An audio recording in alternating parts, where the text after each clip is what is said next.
Asato ma sadgamaya tamaso ma jyotirgamaya mrityo ma mrutangamaya.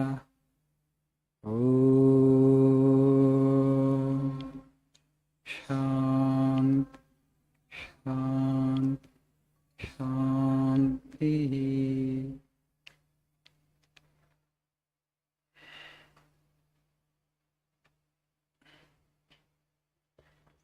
Good afternoon, guten Tag.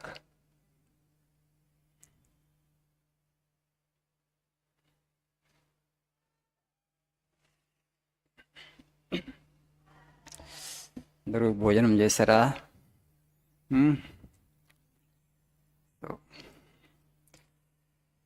Study immediately after lunch means whatever teacher says, that will sound like lullaby for a siesta. So you have to remain alert is a great challenge in afternoon sessions, right?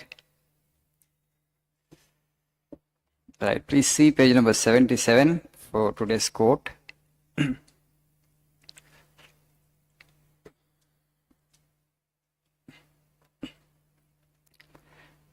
All the great systems of ethics preach absolute unselfishness as the goal. Supposing this absolute unselfishness can be reached by a man, what becomes of him? He is no more the little Mr. So-and-so. He has acquired infinite expansion. The little personality which he had before now is lost to him forever. He has become infinite.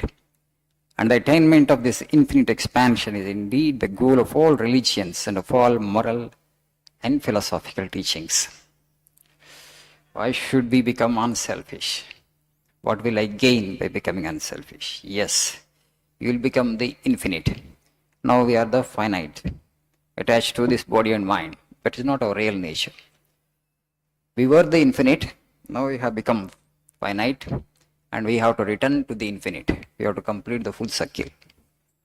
Right? This little body and mind, it cannot bring us real happiness, absolute happiness, impossible. Because these two entities, namely the body and mind, by nature are always in a constant state of flux. Always in a flux. Something which is always in a state of flux cannot bring you true peace and happiness.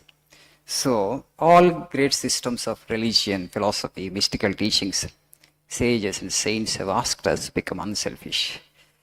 What will I gain? Why should I become unselfish? Yes, you will gain. You will gain the infinite. You will gain your real nature. You will become one with the divine. You will become one with your maker. You know, today in UPSC also they have introduced a paper, ethics paper. But the problem is there are no people to teach why ethics are important. You know, ethics are not taken that seriously in our society today. Ethics and morals, they're optional things. Even if they introduce, no credits there for that. There's a course, ethics, for engineering with the first semester, but no credits, because that means it's not that important. The moment actually you remove credits, students, they don't take it seriously, because it's optional thing. So, you know, Indian society is basically a dharmic society, dharma-oriented society. Dharma has been centric to our culture for many, many millennia. Of course, in between this glamour of the Western civilization, this materialism, this love for money and wealth and material prosperity has disturbed our society a bit. But still, you know, we are trying to come back to our roots as it were now. That is the struggle. You know, you all have heard this maxim, right? Dharmo rakshati rakshitaha. On walls, TTD people write it. They themselves don't care to practice. This is a different story. Dharmo rakshati rakshitaha. Yes. Dharma alone saves you. If you protect Dharma, that Dharma protects you, because Dharma is none other than the Lord himself, because Lord stands as an underwriter for Dharma. You know, this maxim actually is from the Mahabharata.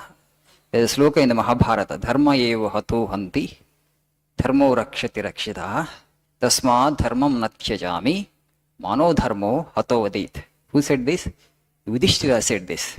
You all know the story of Yakshaprasna, right? Pandavas during their exile. Okay, they were in the forest. So one day they were feeling thirsty, and Yudhishthira asked Nakula, You see, climb this tree and see in case if there is any lake or pond nearby. So Nakula climbs the tree, tall tree, and he finds some spot where there is water. He goes to the pond. He was about to collect water. Then he heard an ethereal voice, a Sariravani, voice without form. That voice said, "This is my lake, I am the owner of the lake. If you want to drink water from this lake, you have to answer my questions." But Nakula said, "Who are you? Better get lost. I am thirsty, I will drink water." He went and drank water and he collapsed. He fell unconscious. Seeing that Nakula did not turn up a long time, so Yudhishthira sends now Sahadeva. He was also meted with the same fate.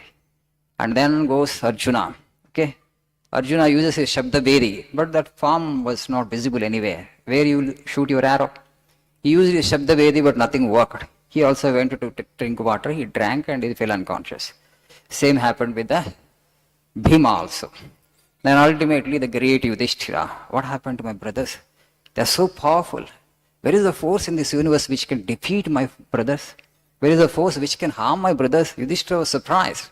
They are mighty warriors. According to his estimation and understanding, there is nobody. No human being can win against them, I am sure. Definitely it must be the action of a Gandharva or Deva. Nobody, no mortal can defeat my brothers. I know who are they. And then ultimately he goes. Now actually same voice he heard.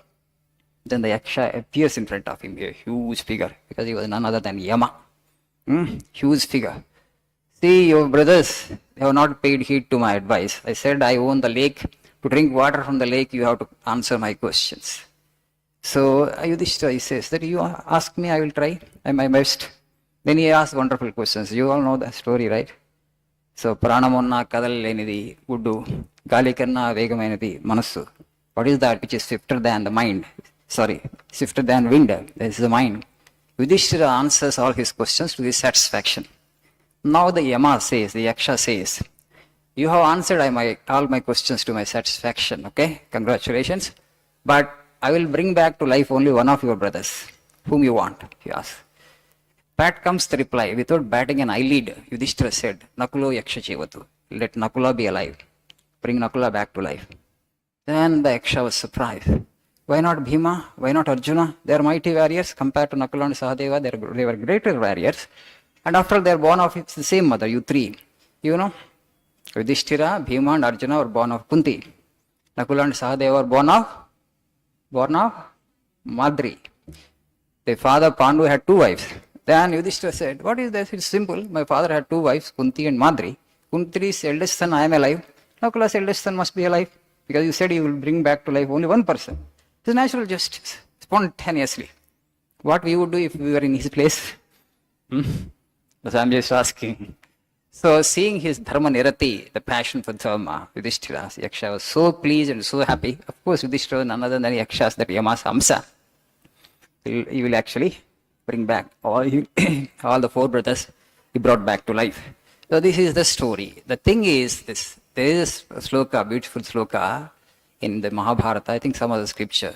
Samprastumapi asamartho hi jvalantameva pavakam adharmaha santato dharmaha kalena parirakshitam. So the dharma actually such radiance, it has a radiance of fire. Jvalantameva pavakam. Pavakam means fire. Dharma actually it has the radiance of fire. Adharmaha santato dharmaha samprashtumapi asamartohi. Adharma cannot even remotely go near dharma. Ultimately, that's why dharmo rakshita rakshitaha. Only the people who have dharma will attain ultimate victory. This is the conviction that we have had, but today conviction is getting shaken a bit because of the influence of the West. But that is an eternal truth you need to understand. Dharmo rakshita rakshita. It is not applicable to one particular point of time. It is actually universal truth and applicable to all times. Thank you. Have a nice afternoon.